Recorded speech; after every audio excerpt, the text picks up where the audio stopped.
How does one define content? I don't ask this out of posterity or some cynical notion by which to seem facetious. This is, I think, a very relevant question that we must always ask in this industry. Personally, I think content is one of those nebulous things that is just inherently subjective person by person and game by game. However, I also believe at the end of the day there is some bottom floor after which we may be able to universally agree where that content ceases to exist. Such is the case for Sea of Thieves. I believe the game to lack any meaningful content. Bradford penned his review over at our sister site mmorpg.com, and I recommend everyone read it. As I played Sea of Thieves with Bradford for his review, I found it to be a game full of nothing but repetitive fetch quests, no meaningful progression system, and several metric tons of catastrophically missed potential. And in a game themed around pirates, with developer Rare having all that incredible pirate mythos to build off of, Sea of Thieves is completely devoid of content. Of course, I have seen many ardent defenders of Sea of Thieves' lack of content, many of whom commented on our review. The one main defense I've observed revolves around this notion that Rare will be patching in more content and features throughout the year, and will be doing so in so-called free updates. And this is the underlying problem. This notion of releasing a shell of a game today for full price and then patching in any actual content post-release typifies this unfortunate new paradigm, games as a service. Sea of Thieves absolutely reeks of games as a service. Former artist Rob Vidal, whose identity has been confirmed, wrote the following on Reddit, indicating Rare's plans for the game when discussing the ship design. Quote, "All through production there was no physical anchor in the game. They were planning on anchors being an upgrade you could buy through microtransactions alongside sniper scopes," end quote. These plans for microtransactions are confirmed by Rare's Joe Neate. Quote, "After a few months, this is when we want to be rolling out the first expansions for the game. When we bring in our first major update, that's when we want to add the option for players to spend money if they want," end quote. This groundwork is laid even more bare when looking at the cost of items at the various vendors in-game. Keep in mind, these items are purely cosmetic. Buying a gun, for example, doesn't mean that the gun you just purchased has any better stats. It doesn't fire faster, it doesn't do any additional damage, it's just a skin. That's it.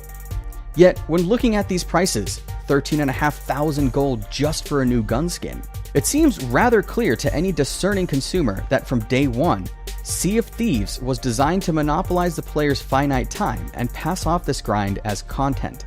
Here again, Vidal corroborates this. Quote, "I worked on this game for over 2 years. A lot of internal people voiced their concerns that the game was insanely repetitive and shallow. This was about a year ago before I left. I guess nothing has changed. I've been waiting a year for this day and the shitstorm that would hit once everyone realized they had been sold half a game. I'm gonna sit back with a few beers and watch the story unfold," end quote. It's here where the games as a service notion comes into play. Sea of Thieves is incredibly dull and lacks any meaningful content. And it is in this designed vacuum where Rare can step in heroically and claim that they'll continue to release updates to the game and will do so for free. The problem is, this works. People will see these updates as a supplement to what currently exists in the game, and the fact that they're free will psychologically manipulate these consumers into thinking that Rare are the good guys, that they don't have to be doing this, but are doing so out of the goodness of their hearts. In other words, they'll see Rare as their friends, their pals. But in reality, these updates and roadmaps discussed by Rare ahead of the game's launch are all content that should have been included in the game from day one. Again, here's Rare's Joe Neate. Quote, "I have a roadmap in my head to the end of the year that's quite detailed. Our main post-launch goal is giving captained options for Pirate Legends.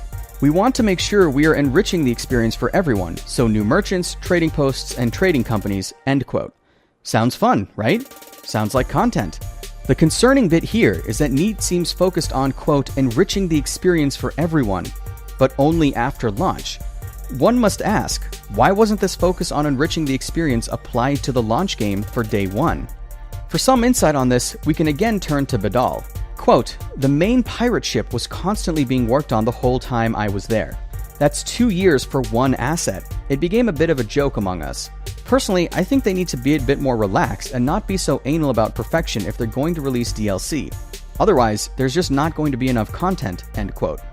In not so many words, this is games as a service, releasing a shell of a game on day one for full price and then updating the game with content that should have been in the game at launch. As a consumer, when I look at this whole situation, I cannot shake the feeling that there's some gross incompetency at work here on part of Rare and Microsoft. Financially, it may very well work. In fact, we know it did because Sea of Thieves is now the fastest selling new IP of this generation, with over 2 million players in its first week. But when viewing this through the lens of a discerning consumer, when zooming out and looking at the bigger picture as one must, it is paramount that we ask ourselves whether or not this whole games as a service is healthy for the industry and healthy for consumers in the long term. I'm of the frank opinion that games as a service is doing and will do more damage than good.